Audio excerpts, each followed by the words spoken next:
Pemirsa, setiap hari kita hidup dalam masalah. Selalu ada masalah, tidak mungkin tidak ada masalah. Baik itu di fasilitas umum, masalah pribadi dan lainnya. Tapi kali ini kita tidak bahas masalah pribadi, lebih ke fasilitas umum dan lain-lainnya.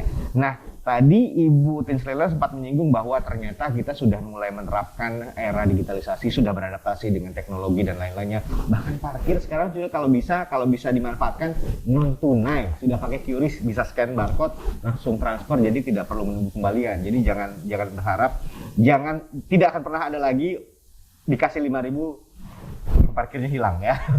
dan ini mudah-mudahan akan terus berlanjut Ibu ya, karena penerapan teknologi saat ini juga masih terus berkembang, masih akan terus berkembang lebih jauh. Nah Bu, terkait masalah pelaporan dari masyarakat juga ini cukup menarik nih.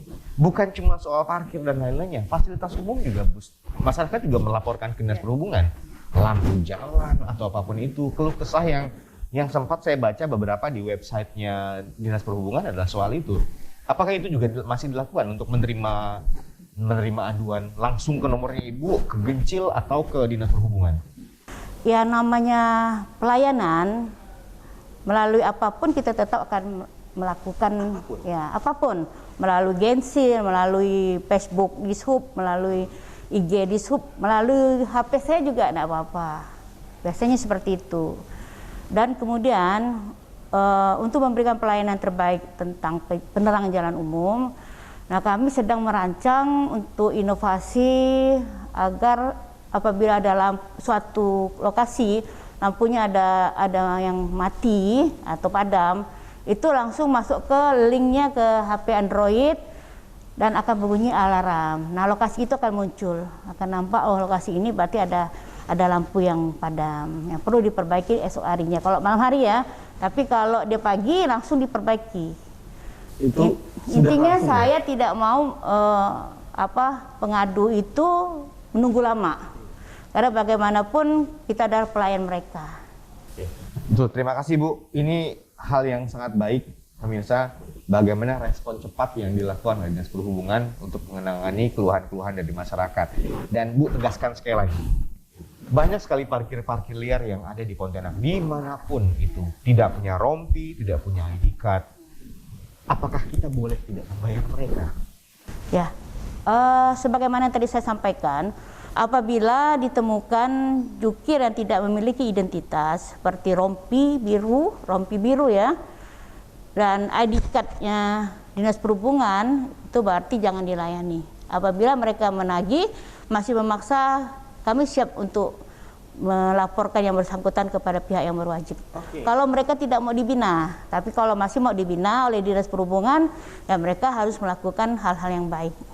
Itu artinya ada juga pembinaan oleh Dishub kepada juru parkir tersebut yang tidak tergabung dalam mitranya Dishub. Ya, kita masih lakukan pembinaan. Kalau seandainya mereka misalnya ada lokasi yang haknya dikelola oleh Dinas Perhubungan, masih kita lakukan pembinaan. Kalau tidak mau juga kita serahkan ke pihak yang berwajib. Oke, berarti tindakan tegas harus dilakukan ya Bu? Ya, betul. Untuk menindak pungutan-pungutan liar yang ini sudah masuk ke pemerasan sebenarnya. Ya, itu pungli kan. Makanya kita konsultasi dengan Saber Pungli, tim Saber Pungli. Jadi pungli itu bukan hanya pemerintah, tapi masyarakat juga termasuk sasaran pungli. Walaupun nilainya sepertinya kecil gitu, tapi ini dampaknya akan besar sekali. Banyak orang-orang yang mengeluhkan. Oke pemirsa, itu tadi yang sudah disampaikan bahwa ternyata kita berhak untuk menegur, kita berhak juga untuk tidak memberikan pelayanan terhadap mereka yang tidak tergabung dalam mitra dari Dinas Perhubungan. Yang menariknya di sini adalah berapa banyak sih Bu mitra yang sudah dikelola atau yang sudah dibawa asuhan dari Dishub. Data yang tercatat di Dinas Perhubungan ada 335 koordinator. Itu ya, koordinator dengan jukirnya kurang lebih 1.800. Karena satu koordinator itu kadang-kadang ada 3, ada 4. Jadi pendapatan ini akan dilaporkan terus kepada Dinas Perhubungan oleh koordinator tersebut. Setiap bulan mereka kan dibuatkan SPK tuh. Nah, SPK itu surat perjanjian kerjasama. Nah, nanti tertera tuh jumlah mereka yang harus membayar. Misalnya sebulan mereka harus bayar 500. Berarti setiap bulan harus setor 500. kita tidak mungkin mengambil seluruhnya karena mereka kan juga dapat dari situ haknya mereka. Dan ini artinya itu adalah juga menjadi lapangan pekerjaan untuk mereka. Ya, salah satunya kan adalah sebagai mata pencaharian mereka.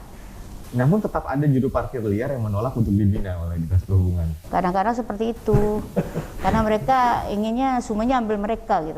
Gitu. Harusnya Ingin mereka menguasai, setor ya? pun itu kan untuk pembangunan pemerintah kota, untuk outputnya untuk masyarakat juga kan. Oke, Bu, ini ada hal yang menarik yang kita sosial media ini kan seperti pisau bermata dua ya. Ya. Bisa bermanfaat, bisa juga mendapatkan efek yang buruk. Kemudian salah satunya adalah point of view atau sudut pandang orang dari yang diposting atau dari sesuatu yang diposting. Tentunya dari Dinas Perhubungan punya akun sosial media sendiri untuk mempromosikan atau mengedukasi masyarakat melalui program-program yang sudah dilakukan. Namun kita juga tidak bisa lepas dari pandangan masyarakat yang mungkin salah satu yang terjadi kejadian viral beberapa waktu yang lalu, tindakan dari Disub, dan itu apa sih reaksi yang dilakukan oleh dari Dinas Perhubungan? Beberapa hal yang mungkin sebenarnya kalau menurut saya pribadi itu sudah sesuai dengan aturan bahwa tidak boleh berjualan atau tidak boleh berada di fasilitas umum mengganggu ketertiban lalu lintas. Namun ternyata di masyarakat punya sudut pandang yang berbeda. Bagaimana menanggapi itu? Ya, sebenarnya di dalam Perda Tibum bahwa tidak boleh berjualan di lokasi persimpangan, termasuk pengamen dan pengemis. Dan salah satunya tadi adalah penjual kerupuk. Betul. Nah, saat itu memang kejadian dari anggota, sebenarnya dia tuh bukan kasar, memang karakternya kelihatan kasar, sehingga dia pun salah juga menarik kerah bahu dari penjual kerupuk dengan tadi nada mungkin agak menyaring. Nah, itu dibawa dan kemudian viral sampai ke sampai ke dunia ya, namanya medsos tuh. Nah, kemudian ya solusinya kita bina dan dilarang dulu ke patroli. Mereka dibina dulu, salah satu mungkin kenal lah ya orang itu, anggota saya. Kita bina di dalam dulu sampai bisa mengendalikan tingkat emosinya. Bu, tapi ini yang masyarakat juga perlu tahu. Tadi ada peraturan yang menegaskan bahwa dilarang berjualan di daerah-daerah seperti lampu merah dan lain-lainnya, bahkan juga untuk pengamen. Karena itu mengganggu. Dan kita sebagai masyarakat, sebagai pengguna jalan juga sebenarnya kalau tidak salah ada aturan yang saya baca dilarang untuk memberikan. Ini masyarakat yang luput, yang kurang tahu, dan akhirnya menganggap bahwa hal itu jadi terbiasa. Sosialisasi ini kan penting untuk kita lakukan bahwa ternyata kita juga tidak bisa membiarkan. Selama kita memberi, itu akan datang terus. Sosialisasi itu akan terus berlanjut oleh Dinas Perhubungan. Sesuai dengan Perda 19 2021. Perda 19. Nah, ya. Tentang ketertiban umum juga ya, karena kemarin kan direvisi, nah keluarlah Perda nomor 19 tahun 2021 bahwa tidak di ayat 42 itu tidak boleh masyarakat memberikan baik uang atau barang. Nah, barang itu berarti transaksi di situ, misalnya itu tidak boleh di persimpangan jalan atau di traffic light ya.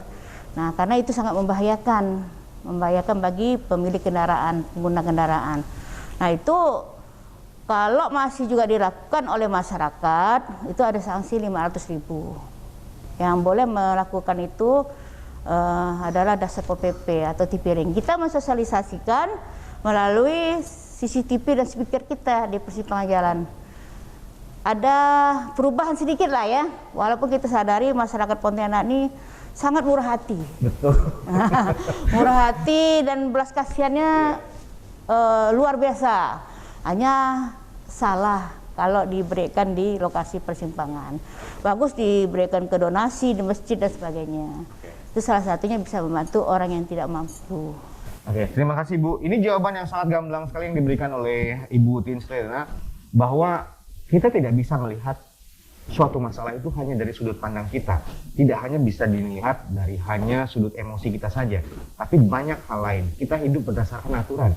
Ada banyak hal yang mesti kita taati. Dan salah satunya di sini peraturan undang-undang, kemudian juga peraturan daerah yang sudah dibuat untuk membuat hidup kita menjadi lebih teratur. Salah satunya adalah dalam penggunaan jalan dan juga bagaimana caranya bertingkah laku di jalanan, di simpang lampu merah dan lain-lainnya. Pemirsa, mudah-mudahan informasi ini tersampaikan. Kita juga punya hak dan kita juga punya kewajiban.